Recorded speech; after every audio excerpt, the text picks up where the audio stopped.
ఈ వీడియో మన ఛానల్లో ఎంత వాంటెడ్ వీడియో అంటే ఎంతమంది ఎదురు చూస్తున్నారంటే ఈ వీడియో కోసం చాలామంది అయితే ఎదురు చూస్తున్నారండి. రోజు ఫోన్ చేసి కూడా అడిగేస్తున్నారు ఇంకెప్పుడు ఫుల్ వీడియో పోస్ట్ చేస్తారు అనేసి. అంత రిక్వెస్టెడ్ వీడియో అన్నమాట. పోయిన సమ్మర్లో పెట్టిన తొక్కు కాస్త ఉంటే పండగలకి ముందు అంటే 3 మంత్స్ బ్యాక్ నేను పచ్చడి అయితే ప్రిపేర్ చేసి ఒక షార్ట్ అయితే పోస్ట్ చేశాను.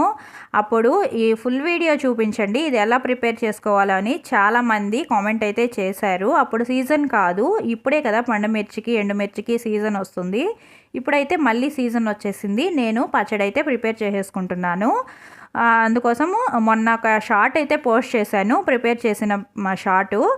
అది చూసినప్పటి నుంచి ఇంకా ఎప్పుడు వీడియో రిలీజ్ అవుతుంది అనేసి చాలామంది అయితే ఈగర్గా వెయిట్ చేస్తున్నారు. అందుకోసము కొంచెం టైం పట్టిందండి. అప్పటి నుంచి నేను కాస్త బిజీగా ఉండి షూట్ చేశాను, కానీ ఎడిటింగ్ చేసి పోస్ట్ చేయడానికి కొంచెం టైం అయితే పట్టేసింది. అందరికీ సారీ అండి. ఇప్పుడైతే వీడియో వచ్చేసింది కదా, ఇకైతే చూసేసేయండి. చూడండి, చాలా మంచి వీడియో అండి, అస్సలు మిస్ అవ్వద్దు, స్కిప్ చేయకుండా చూడండి. చాలా నీట్గా ఎలా ప్రిపేర్ చేసుకోవాలో స్టెప్ బై స్టెప్ చాలా వివరంగా అయితే చెప్పాను. అస్సలు స్కిప్ చేయకుండా ఫుల్గా చూసేసేయండి నీట్గా. ఇక వీడియోలోకి అయితే వెళ్ళిపోదాము. హాయ్ ఫ్రెండ్స్, అందరికీ welcome back to our channel YR kitchen and vlogs. ఇదైతే పండుమిర్చి తొక్కు పచ్చడి అండి. పచ్చడి కాదు, తొక్కు పచ్చడి. అంటే తొక్కు పెట్టుకొని నిలువ పెట్టుకుంటే కావాల్సినప్పుడు కొంచెం కొంచెం క్వాంటిటీ తీసుకొని పచ్చడి చేసుకోవచ్చు అన్నమాట. ఇదైతే నిల్వ తొక్కు. ఇది ఎలా ప్రిపేర్ చేసుకోవాలో ఈ వీడియోలో అయితే చూసేసేయండి. మీరు కొంచెం క్వాంటిటీలో చేసుకున్నా ఎక్కువ క్వాంటిటీలో చేసుకున్నా అస్సలు భయపడక్కర్లేదు, చాలా పర్ఫెక్ట్గా అయితే వచ్చేస్తుంది. చాలా నీట్గా అయితే టేస్ట్ నిల్వ ఉంటుంది. చూడండి, ఇక్కడ నేను 3 kgs పండుమిర్చిని అయితే తెప్పించాను. 3 kgsని ఇలా ఒక బకెట్లో వాటర్ తీసుకొని ఇలా నీట్గా అయితే 2-3 టైమ్స్ అయితే నీట్గా వాష్ చేసుకోవాలి. మిర్చికి తెగుళ్ళు ఎక్కువ కాబట్టి పురుగు మందులు అవి ఎక్కువ కొడతారు. అవంతా నీట్గా పోవాలంటే ఇలా 2-3 టైమ్స్ ఎక్కువ క్వాంటిటీ వాటర్ తీసుకొని వాష్ చేసుకోవాలి. నేను 3 kgs కాబట్టి ఎక్కువ మిరపకాయలు కాబట్టి ఇలా బకెట్లో తీసుకున్నాను. మీరు 1 kg అలా అయితే ఏదైనా పెద్ద గిన్నెలో తీసుకోవచ్చు. వాటర్లో ఉప్పు మాత్రం వేయకండి. మనం కూరగాయలు కడుక్కునేటప్పుడు మామూలుగా పురుగు మందులు అవి పోవడానికి ఉప్పు వేస్తుంటాం కదా, అవేమి మిక్స్ చేయొద్దండి. ఓన్లీ ప్లెయిన్ వాటర్లో కడుక్కోవాలి. ఉప్పు వేస్తే మిరపకాయలోంచి నీరు వదిలిపోతుంది, అప్పుడు పచ్చడిలో నీరు తగ్గిపోతుంది, టేస్ట్ అస్సలు బాగోదు. ఒట్టి వాటర్లోనే ప్లెయిన్ వాటర్లోనే వెనిగర్ సాల్ట్ ఇలాంటి ఏమి యాడ్ చేయకుండా ప్లెయిన్ వాటర్లోనే నీట్గా 2-3 టైమ్స్ అయితే వాష్ చేసుకోండి. తర్వాత ఇలా ఒక పొడిగుడ్డ తీసుకొని చిల్లుల గిన్నెలోకి వడపోసేసుకొని నీళ్ళు ఏమి లేకుండా తీసేసుకున్న తర్వాత ఇలా ఒక పొడిగుడ్డ మీద వేసేసుకొని ఫ్యాన్ కింద పెట్టేసినా బాగా డ్రై అయిపోతాయి. లేదంటే ఒక 1/2 అవర్ అలా వదిలేసి మనం ఇంకేదైనా పని చేసుకునే లోపు అవైతే ఆరిపోతాయి. దయచేసి ఎండలో మాత్రం పెట్టొద్దండి, ఆరడం కోసము, తడి ఆరడం కోసం ఎండలో పెడితే కూడా మిర్చి డ్రై అయిపోతుంది, పచ్చడిలో నీరు తగ్గిపోతుంది. వీలైతే ఫ్యాన్ కింద పెట్టుకోండి, లేదంటే అలా వదిలేస్తే ఒక 1/2 అవర్కి అయితే ఫుల్గా డ్రై అయిపోతాయి. చూడండి, మనం కడుక్కునేటప్పుడు కానీ ఇలా ఆరబెట్టుకునేటప్పుడు కానీ వీటి తొడయాలు వలుచుకునేటప్పుడు కానీ ఇలా కొంచెం పాడైన కాయలు, విరిగిన కాయలు అంటే వాళ్ళు కోసేటప్పుడు కావచ్చు, మనము ఇట్లా తీసుకొని కడుక్కొని క్లీన్ చేసుకునేటప్పుడు కావచ్చు, కొంచెం విరిగిన కాయలు అలా ఉంటాయి కదా, అవి ఇలా కొంచెం ఎక్కడైనా పాడైన కాయలు, నలిగిన కాయలు చూస్తున్నారు కదా, ఈ కాయ అయితే బూజు పట్టిపోయింది. ఇలాంటివన్నీ తీసేసుకొని నీట్గా ఉండే కాయలు మాత్రమే పచ్చడికి ఉపయోగించుకోవాలి. తర్వాత ఇవి కొంచెం సగం ఆరిపోయినాయి. ఇప్పుడు వీటన్నింటికి తొడయాలు వలిచేస్తున్నాను. తొడుములన్నీ నీట్గా తీసేసుకునేటప్పుడే ఒక్కొక్క కాయ చేతిలోకి తీసుకుంటాం కాబట్టి నీట్గా ఉన్న కాయలని మాత్రమే పచ్చడికి ఉపయోగించుకొని కొంచెం పాడైన కాయలు ఏవైనా వస్తే పక్కన పెట్టేసుకోవాలి. చూడండి, ఇలా అన్నింటికి ఒక్కొక్క దానికి తొడాలు వలిచేసుకోవాలి. తడి మాత్రం అస్సలు ఉండకూడదు. హ్యాండ్స్ కూడా నీట్గా వాష్ చేసుకుని అప్పుడు పచ్చడి ప్రిపేర్ చేసుకోవాలి. ఈ తొడాలు వలుచుకునేటప్పుడు అలా పచ్చడి ప్రిపేర్ చేసుకునేటప్పుడు ఇక వీటిని క్లీన్ చేయం కదా, తొడాలు వలుచుకునేటప్పుడు కూడా చేతులు నీట్గా వాష్ చేసుకొని వలుచుకోవాలి. చూస్తున్నారు కదా, ఇలా కాయలు, పాడైన కాయలు ఏమైనా కనిపిస్తే పక్కన వేసేసుకోవాలి. చాలా కేర్ఫుల్గా అయితే వాటిని గ్రేడ్ చేసుకోవాలి. వీటన్నింటినీ కూడా ఇలాగే తొడాలు వలిచేసుకొని చూడండి ఎన్ని కాయలు వచ్చినాయో. నీట్గా అయితే ఇలా అన్ని తొడాలు వలిచేసుకొని క్లీన్గా చేసేసుకున్నాను. చూడండి ఎంత ఫ్రెష్గా ఉన్నాయో మిర్చి, చాలా ఫ్రెష్గా అయితే ఉన్నాయి. చూడండి పాడైపోయిన కాయలు అయితే ఇవి వచ్చినాయి అన్నమాట. ఇలా పాడైపోయిన కాయలు, కొంచెం పచ్చి కాయలు ఏదన్నా ఉంటే పచ్చిగా ఉన్నవి, పాడైపోయినవి, ఇలా అలా ఇరిగిపోయిన కాయలు అలాంటివన్నీ తీసి పక్కన పెట్టేసుకున్నాను. వీటిల్లో కూడా ఏదైనా విరిగిన కాయలు అలాంటి మంచి కాయలు ఏదన్నా ఉంటే కర్రీస్లో కానీ చట్నీస్లో కానీ యూస్ చేసుకోవచ్చు.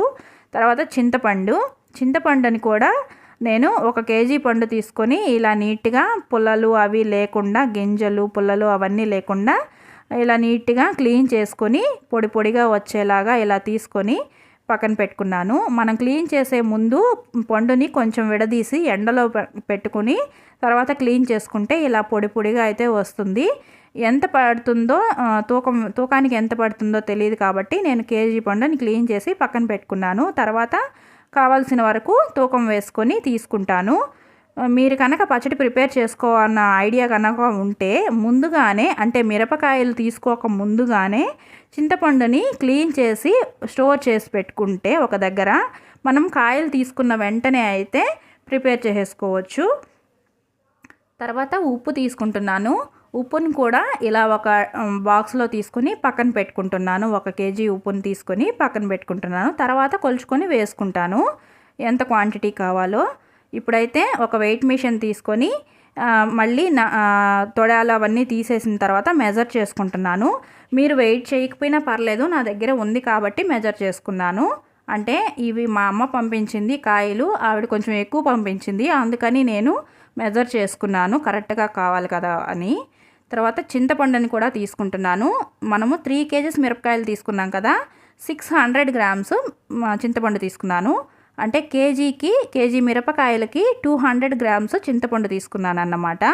తర్వాత ఉప్పు వచ్చి కేజీకి 1 గ్లాసు ఉప్పు తీసుకుంటున్నాను. అంటే పావుసేరు గ్లాస్ తోటి. ఉప్పు మాత్రం కొలుచుకొనే వేసుకోవాలండి, తూకం వేసుకోకూడదు. ఉప్పు తూకానికి ఎక్కువ తూగుతుంది.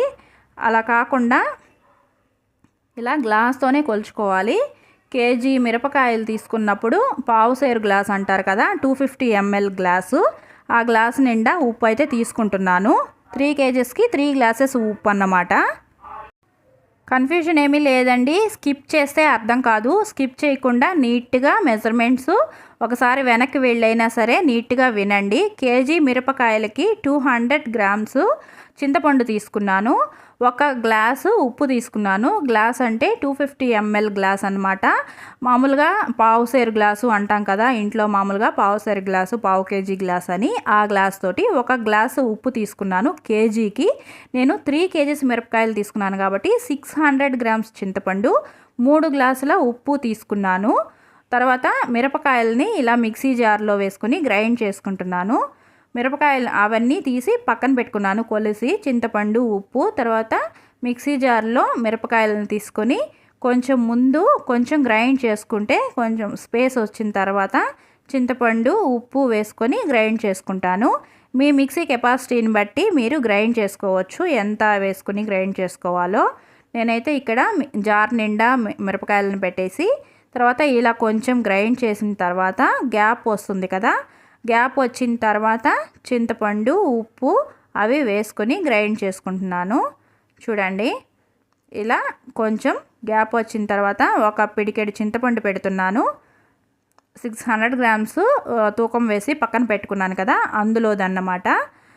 600 గ్రామ్స్లో మనం మిక్సీ జార్లో మిరపకాయలు అన్నీ ఒకటేసారి వేయలేం కాబట్టి కొంచెం క్వాంటిటీలో వేసుకుంటాం కాబట్టి ప్రతిసారి కొంచెం చింతపండు, కొంచెం ఉప్పు వేసుకొని మిక్స్ చేసి గ్రైండ్ చేసుకోవాలన్నమాట. 2-3 పిడికెళ్ళు ఉప్పు వేస్తున్నాను. 1 పిడికెట్ నిండా చింతపండు అయితే వేసాను. ఇవన్నీ వేసిన తర్వాత మళ్ళీ గ్రైండ్ చేసుకుంటాము. తర్వాత 1 స్పూన్ ఉప్పు అయితే పసుపు వేసాను. ఉప్పు, చింతపండు వేసిన తర్వాత 1 స్పూన్ పసుపు కూడా వేసాను. ఇలా నీట్గా గ్రైండ్ చేసేసుకోవాలి. రోట్లో దంచుకునే వాళ్ళైనా కొంచెం ఇలాగే కొంచెం మిరపకాయలు, కొంచెం చింతపండు, ఉప్పు వేసుకుంటూ అన్నీ అయిపోయే వరకు ఇలా నీట్గా దంచుకోవాలి. నేను మిక్సీలో వేస్తున్నాను కాబట్టి ఇంత మెత్తగా చేస్తున్నాను. ఒకవేళ రోట్లో కనుక దంచుకునే వాళ్ళైతే ఇంత మెత్తగా చేసుకోక్కర్లేదు. చూడండి నేనైతే ఇంకా మెత్తగా చేస్తున్నాను. మనం ఎటు పచ్చడి చేసేటప్పుడు మెత్తగానే గ్రైండ్ చేసుకోవాలి కాబట్టి ఎప్పుడైనా ఒకటే పని కదా అనేసి నేనైతే కాస్త మెత్తగానే గ్రైండ్ చేసేసాను. ఇలా గ్రైండ్ చేసేటప్పుడు వాటర్ మిక్స్ చేయకూడదు. కనీసం మిక్సీ జార్ కూడా తడి లేకుండా నీట్గా ఎండలో పెట్టుకొని ఆరబెట్టుకున్నాకే వేసుకోవాలి. తర్వాత ఇలాగే మళ్ళీ మిర్చి పెట్టుకొని అవి కొంచెం గ్రైండ్ చేసిన తర్వాత చింతపండు పెట్టుకొని అవి తర్వాత ఉప్పు వేసుకుంటున్నాను. ఇలా మనం ఎన్నిసార్లు మిరపకాయలు తీసుకుంటే అన్నిసార్లకి ఉప్పు, చింతపండు, పసుపు వేసుకుంటూ గ్రైండ్ చేసుకోవాలి. చూడండి ఇలాగా గ్రైండ్ చేసుకొని గిన్నెలోకి అయితే తీసేసుకున్నాను. మనం తీసుకున్న పండు మిర్చిలో నీరు ఉంటుంది కాబట్టి మనం ఉప్పు వేసి గ్రైండ్ చేయగానే ఇలా బాగా జ్యూసీగా నీరైతే వదిలేస్తుంది.